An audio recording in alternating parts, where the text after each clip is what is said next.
Halo, selamat datang di channel YouTube kami. Perkenalkan saya Toto, Direktur dari Defensor. Kami merupakan bagian dari CTI Group. Defensor adalah perusahaan yang fokus ke IT security, di mana yang kami lakukan adalah untuk membantu perusahaan ataupun organisasi untuk meningkatkan kemampuan dan kondisi IT security di organisasi dan perusahaan-perusahaan tersebut. Pada video kali ini kita akan membahas tentang ransomware. Ini adalah topik yang marak akhir-akhir ini. Jadi kita akan membahas tentang apa itu ransomware, bagaimana cara ransomware bekerja, siapa aktor di belakang ransomware, dan apa motifnya mereka membuat ransomware itu. Lalu nanti kita juga akan membahas tentang bagaimana kita cara-cara agar terhindar dari insiden ataupun serangan dari ransomware. Stay tune ya.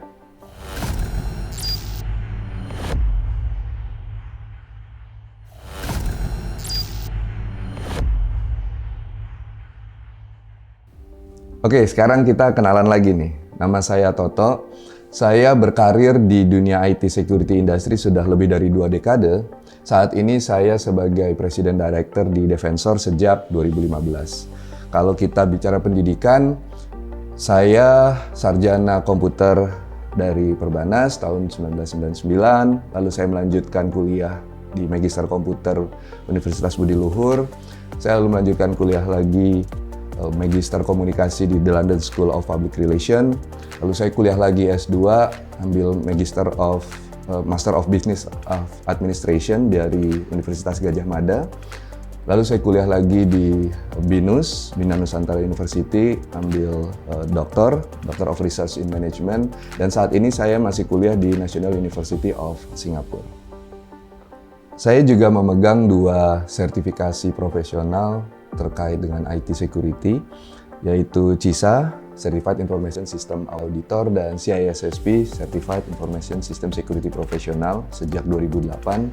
Kalau teman-teman yang bergerak di IT security biasanya tahu ya 2 sertifikasi ini. Nah, agenda kita kali ini dibagi menjadi 4 bahasan.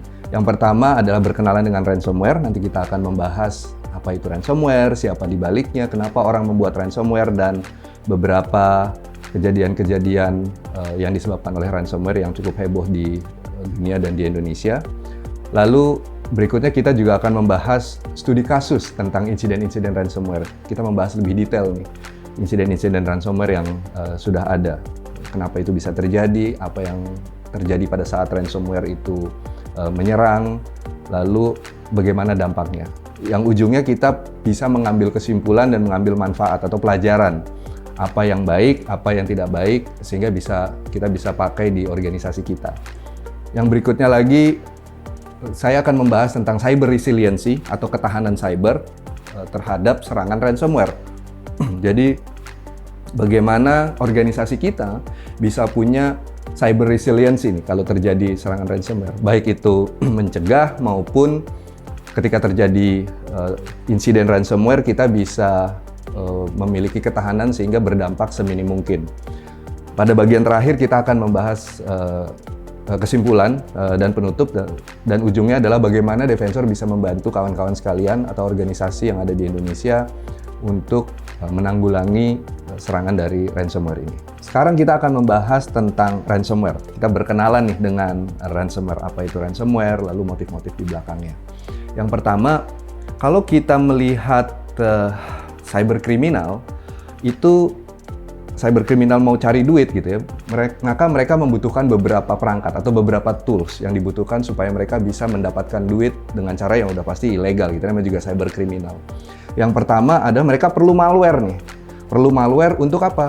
Untuk melaksanakan serangannya atau untuk menjalankan aksinya dia gitu ya. Jadi yang pertama mereka butuh malware. Malware itu ya bisa virus, bisa trojan atau bot gitu ya. Jadi yang pertama dibutuhkan oleh si cyberkriminal adalah malware gitu atau malicious software yang berbahaya.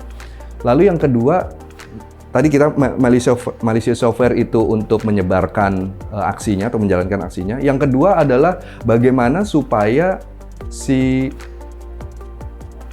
korban tadi bisa disandra asetnya menggunakan malware tadi.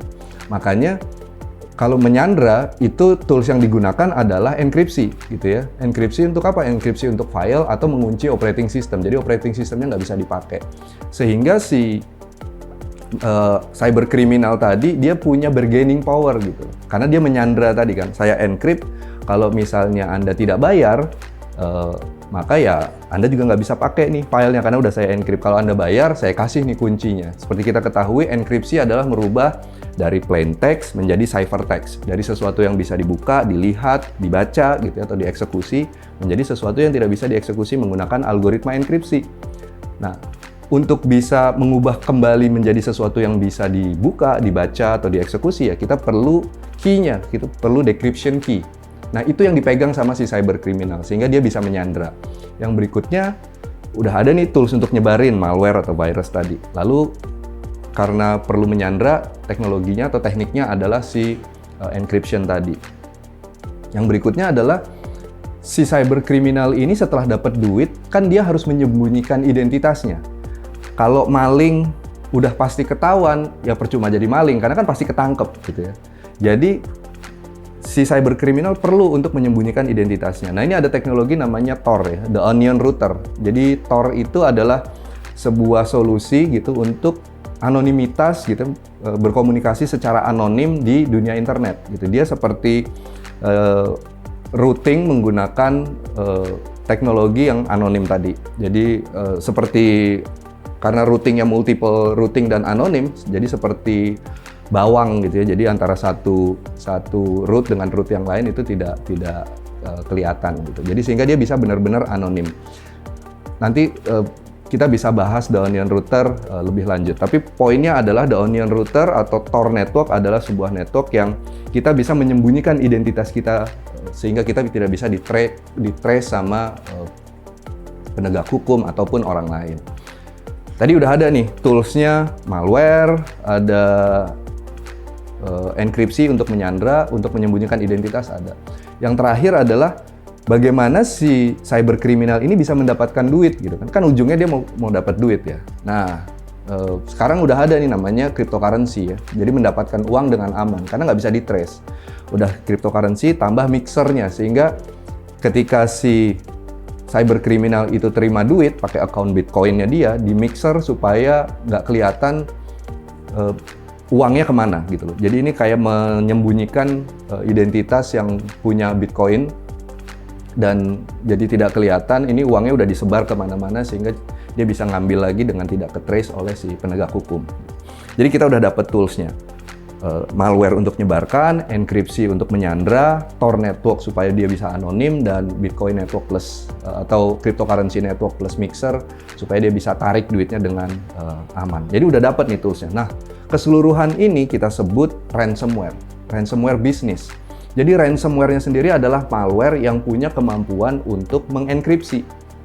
Nah, jadi kalau kita kena ransomware, kita terinfeksi oleh malware, di mana file-file atau operating system kita di-encrypt, lalu si cyber criminalnya ngasih notes nih ke kita. Kalau mau balik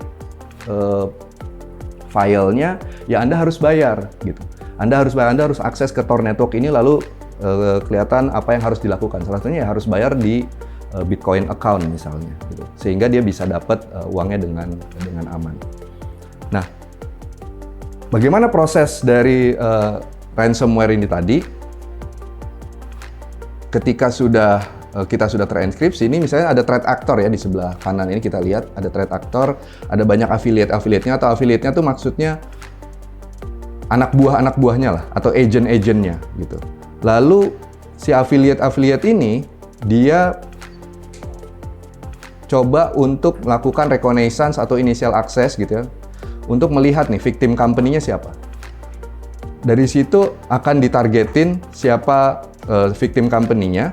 Nah, lalu akan diserang dan ujungnya adalah ada enkripsi terhadap aset-aset dari victim company tersebut.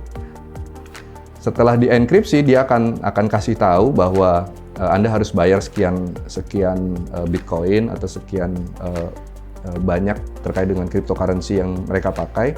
Untuk menambah daya rusaknya, mereka juga lakukan biasanya exfiltration. Jadi mereka mengambil data dari victim company yang dia serang. Jadi bukan hanya disandra nih teman-teman sekalian.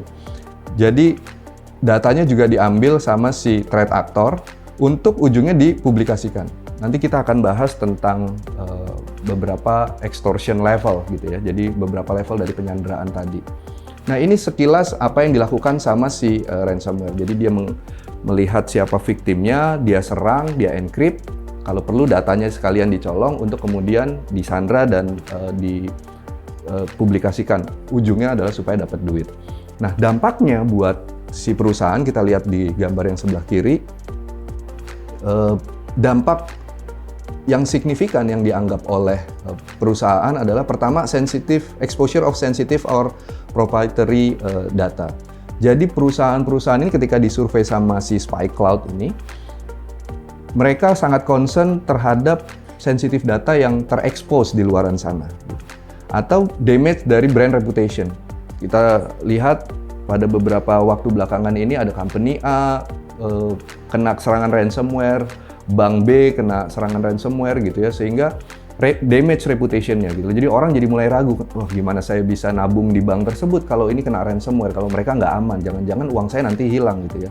Dan ada beberapa dampak-dampak yang lain seperti yang kita lihat di sini, kalau company kita atau perusahaan kita terkena serangan ransomware. Yang paling ujung adalah memang kita jadi tidak punya akses terhadap file-file yang di-encrypt tersebut oleh si ransomware atau sama si threat actor. Nah, biasanya setelah si ransomware itu menginfeksi, kita tuh dapat namanya pesan gitu ya. Nah ini contoh nih, ada beberapa contoh pesan-pesan dari ransomware, biasanya kita sebut ransomware note atau ransom notes gitu. Ya ini contoh si TB Locker, dia akan ngasih tahu nih bahwa file-file Anda sudah di-encrypt, lalu supaya Anda bisa mendapatkan kembali file-file Anda, silahkan menghubungi kami di sini gitu. Atau biasanya juga kelihatan harganya gitu ya. Ini ada beberapa contoh yang lain, ini ada WannaCry, ini yang belakangan lagi heboh ada Lockbit 3.0 gitu. Jadi kelihatan biasanya ransomware ini ngasih ransomware note. Yang isinya biasanya satu, informasi bahwa data kita sudah di-encrypt, ada jangka waktu, jadi berapa lama kita harus bayar, itu jadi mereka akan menimbulkan sense of urgency gitu. Jadi kita jadi mesti buru-buru nih untuk melakukan apa yang mereka minta, dalam hal ini membayar. Jadi kita nggak punya waktu untuk konsultasi ke expert dan lain sebagainya. Yang ketiga, biasanya mereka ngasih tahu nih siapa mereka, sehingga kita dan seringkali disertai dengan bahasa marketing bahwa mereka adalah pihak yang terpercaya. Maksudnya kalau kita bayar ya tetap pasti akan dibalikin. Sebagai contoh di sini kelihatan bahwa Lockbit the world's fastest and most stable ransomware sejak 2019 gitu. Jadi ya mereka bilang bahwa kita tuh lembaga yang terpercaya lah, stabil gitu sejak 2019 gitu. Lalu informasi berikutnya terkait dengan mesti kontak mereka di mana. Tadi ada Tor Network atau email yang anonim, onion.org biasanya. Lalu untuk menambah kepercayaan kita bahwa mereka itu memang punya decryption key, mereka tuh biasanya ngasih kesempatan kita untuk ngirim sampel gitu. Coba kirim sampel, nanti saya akan decrypt. Sehingga kamu tahu nih, kirim sampel file yang terencrypt, nanti saya kasih file yang udah di-decrypt. Sehingga kita beneran tahu bahwa mereka punya key-nya. Jadi biasanya itu yang ada di ransomware notes. Ada beberapa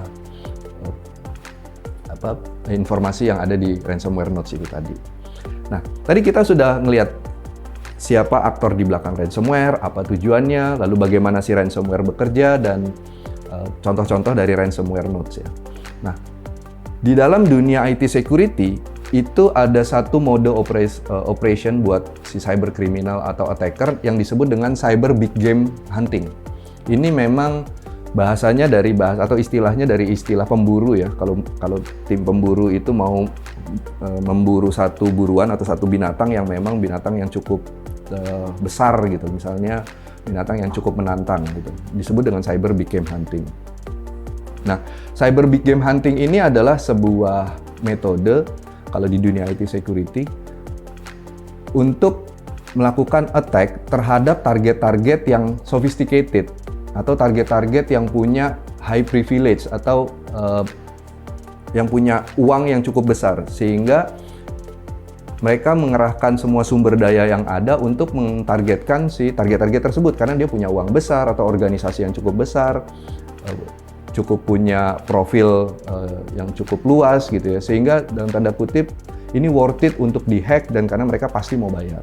Nggak melulu organisasi yang profit oriented, jadi bisa aja misalnya organisasi pemerintah yang mereka pegang data seluruh penduduk Indonesia misalnya. Mereka nggak profit oriented, tapi data kita ada di sana semua. Sehingga kalau data itu dihack dan di-encrypt sama mereka, semua orang Indonesia akan terkena dampaknya. Nah, model-model seperti itu yang menjadi target dari cyber big game hunting ini. Bagaimana yang mereka lakukan?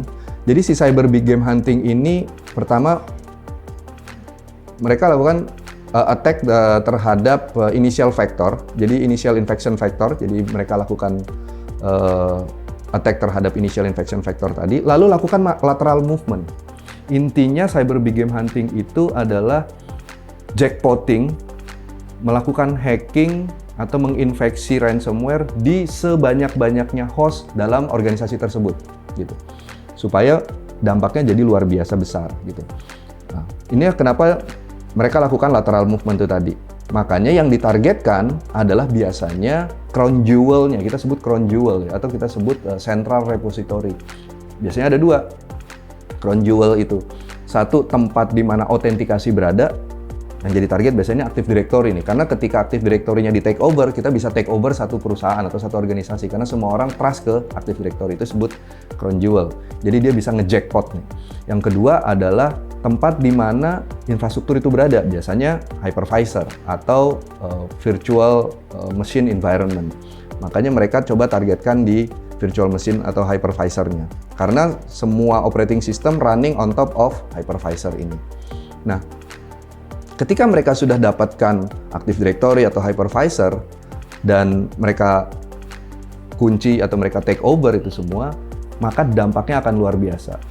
Kalau organisasi kawan-kawan connect ke atau pakai Active Directory dan semua orang trust ke Active Directory atau domain controller, maka bisa dibayangkan ketika domain controlnya di take over sama si attacker. Oleh karena itu, kita melihat banyak sekali pada kasus-kasus jackpotting ransomware ini yang kita sebut cyber big game hunting, yang diserang adalah Active Directory, yang di take over adalah domain controllernya atau Active Directory server atau hypervisor-nya, karena semua operating system yang on top of hypervisor ini akan di-encrypt. Jadi semua operating systemnya jadi nggak bisa running. Ini yang disebut dengan cyber big game hunting, yang nanti akan kita bahas di contoh-contoh studi kasus di penjelasan pada bab berikutnya. Bagaimana si cyber big game hunting ini bisa melakukan enkripsi terhadap banyak sekali host dalam sebuah organisasi. Oke, sekarang kita lihat ada beberapa level dari pemerasan yang dilakukan oleh si threat actor menggunakan metode ransomware. Ini saya ambil dari penjelasannya Trend Micro terkait dengan level of extortion. Kalau single extortion, kita semua udah tahu, jadi filenya di-encrypt. Filenya di-encrypt, sehingga kita tidak punya akses lagi ke file tersebut. Itu single extortion. Ada double extortion, teman-teman. Jadi double extortion ini adalah sudah filenya di-encrypt, lalu filenya diambil. Jadi sebelum file di-encrypt itu diambil dulu sama mereka. Sehingga mereka tuh punya dua hal untuk menuntut kita membayar, yaitu file kita nggak bisa diakses. Kalau nggak bayar, ya jadi kita nggak punya akses terhadap file. Kalau bayar, ya mereka kasih decryption key-nya. Sama karena mereka punya file kita, mereka bisa bocorin itu di internet sana gitu loh, untuk memperkuat tingkat negosiasi mereka, gitu, negotiation positioning-nya mereka. Jadi kalau nggak dibayar juga, ya saya bocorin nih data-datanya, karena saya punya data yang Anda miliki sebelumnya. Ada triple extortion, sudahlah filenya di-encrypt, lalu diambil sama mereka, kalau nggak bayar juga di DDoS.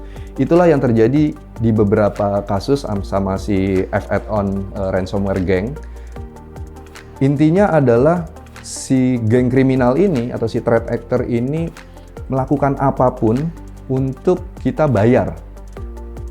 Udah di-encrypt, tetap nggak mau bayar, mungkin karena kita punya backup file. Oke, saya akan bocorin nih data Anda. Nah, tetap nggak mau bayar juga karena mungkin customer-nya juga nggak banyak yang protes dan lain sebagainya. Oke, saya attack, saya DDoS nih infrastruktur Anda sehingga tetap infrastrukturnya jadi nggak bisa dipakai gitu. Atau quadruple extortion, lebih parah lagi, sudahlah di-encrypt, sudahlah diambil datanya dan dilakukan DDoS. Ini yang terjadi sama Cloud ransomware di Restart Petroleum ya. Yang terakhir, si geng kriminal ini pinter.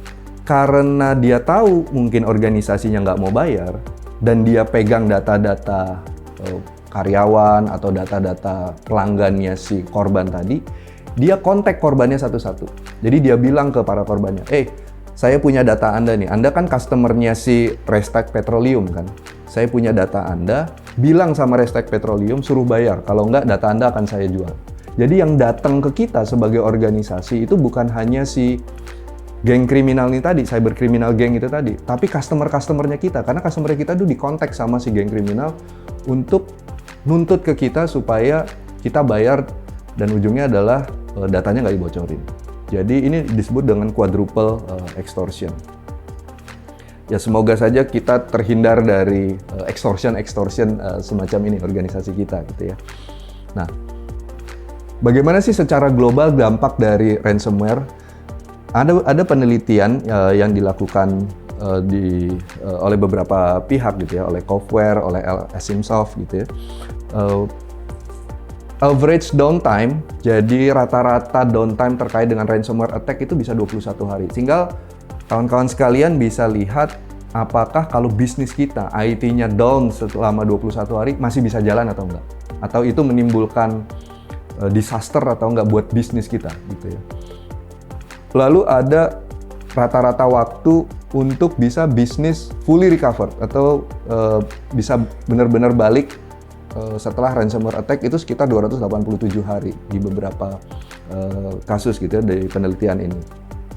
Lalu berikutnya lagi, pada tahun 2020 total yang kelihatan atau yang bisa dipublikasikan itu sekitar 350 juta USD ransom yang dibayar gitu. Jadi kalau kita tahu ya kalau ada kejadian ini banyak yang nggak ngaku dibandingkan yang ngaku. Maksudnya banyak yang nggak ngaku bahwa saya terkena serangan ransomware dibandingkan ya saya ngaku saya bayarnya sekian gitu. Jadi pasti angka realnya jauh lebih besar dari 350 juta US dollar. Ini 2020. Bisa kita bayangkan teman-teman, kalau total angkanya 350 juta, let's say itu yang terpublikasi, ini jadi very good business gitu ya.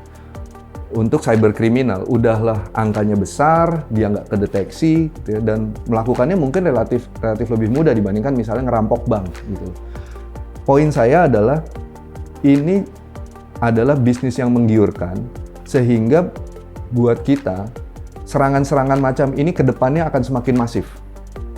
Kita nggak dengar cukup banyak cyber kriminal yang ditangkap terkait dengan ransomware ketimbang kejadian-kejadian ransomware-nya. Gitu.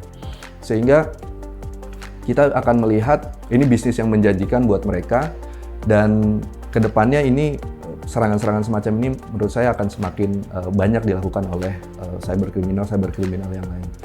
Dan jangan lupa di dunia cyber kriminal sekarang ada istilah ransomware as a service. Gitu. Jadi kita nggak perlu bikin ransomware, kita hanya perlu nyewa ransomware as a service untuk menyerang target yang kita udah ketahuin. Jadi kita nggak perlu repot-repot bikin tools ransomware sendiri, yang penting kita tahu targetnya, kita tahu kelemahannya, lalu kita execute menggunakan ransomware yang memang sudah tersedia. Jadi ada afiliasinya. Ini average payment tahun 2020, jadi rata-rata pembayarannya sekitar 300-an ribu dolar. Kita bisa bayangkan sekali dibayar 300 ribu dolar, mungkin sekitar 4,5 miliar rupiah. Siapa yang nggak mau ngerjain ini ya? Sekali dibayar 4,5 miliar. Itu yang saya bilang tadi, bisnisnya akan semakin menjanjikan. Itu tadi dampak-dampak ransomware, sehingga kita perlu tahu bahwa serangan model ini akan terjadi terus-menerus secara masif ke depannya. Nah, sekarang kita lihat beberapa contoh-contoh insiden ransomware yang ada di Indonesia.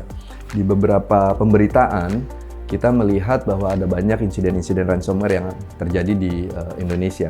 Ini contoh, Palo Alto Networks menemukan bahwa ada banyak kasus pemerasan atau ransomware yang terjadi di Indonesia. BSSN juga bilang bahwa ransomware mendominasi serangan cyber di Indonesia. Bahkan dari Interpol juga menerbitkan satu laporan bahwa Indonesia adalah top country di Southeast Asia terkait dengan insiden ransomware.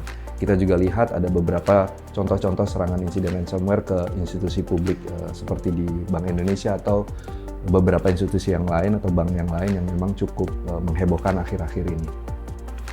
Oke, di episode kali ini kita sudah membahas tentang apa itu ransomware, bagaimana ransomware bekerja, dan motif dari cyberkriminal yang menggunakan ransomware sebagai alat untuk mereka mendapatkan uang.